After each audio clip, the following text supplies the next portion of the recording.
And the main point that I want to make, and I make this as a member of the Budget Conference Committee, is the American people, regardless of their political persuasion, Democrat, Republican, independent, conservative, progressive, whatever, the American people are quite united in stating that they do not want cuts to Social Security, Medicare, and Medicaid, and they do not believe that we should balance the budget on the backs of some of the most vulnerable people in this country. According to the latest National Journal United Technologies poll, 81% of the American people do not want to cut Medicare benefits at all. 76% of the American people do not want to cut Social Security benefits at all. 60% of the American people do not want to cut Medicaid benefits at all. And and this is just one of many polls that are out there, and what the American people understand is that millions of people are hurting in today's economy. Poverty, number of people living in poverty, an all-time high. Median family income going down. Unemployment, much, much too high. People are hurting, and we cannot make devastating cuts on the social safety net, which is life and literally life and death for so many of our people. And I did want to mention, Madam Chair, that I worked on a petition drive with a number of grassroots organizations throughout this country, and they include Credo, Daily Kos, Campaign for America's Future, Social Security Works, Democracy for America, Progressives United, Move On, Other 98, U.S. Action, and the Alliance for Retired Americans. And within a pretty short period of time, less than a week, we have gotten over somewhere around 500,000 names on a petition which says very clearly, do not cut Social Security, Medicare, and Medicaid.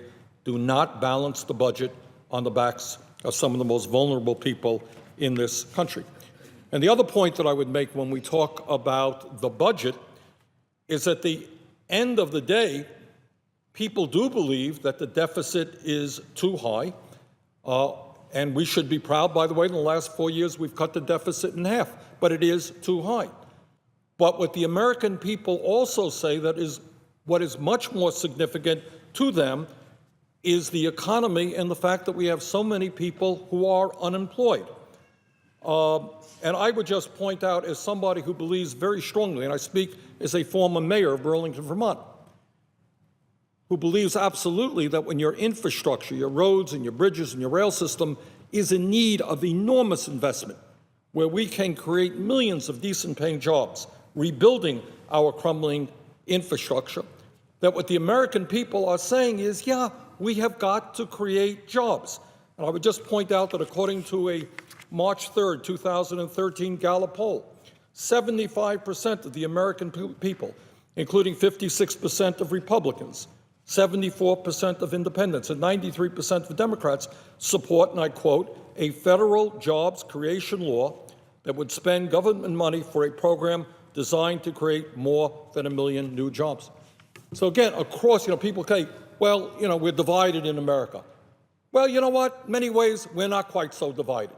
American people say, don't cut Social Security, Medicare, and Medicaid.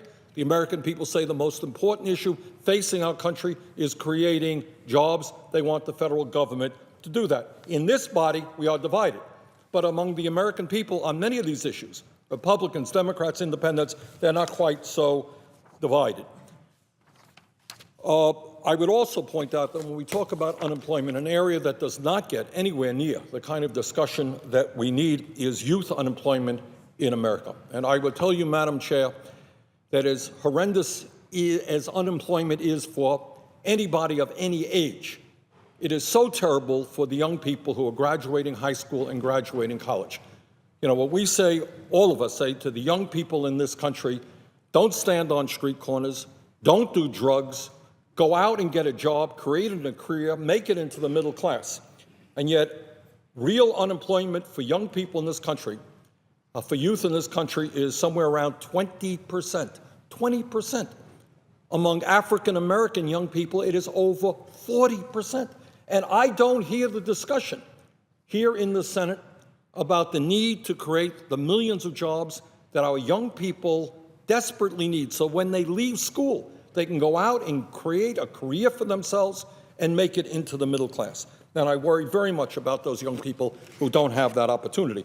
I would point out, Madam Chair, that in an interview published on October 1st, 2013, Pope Francis said, and let me quote what the Pope said, "The most serious of the evils that afflict the world these days are youth unemployment and the loneliness of the old." And he's not, of course, just talking about America. He's talking about what's going on throughout the world.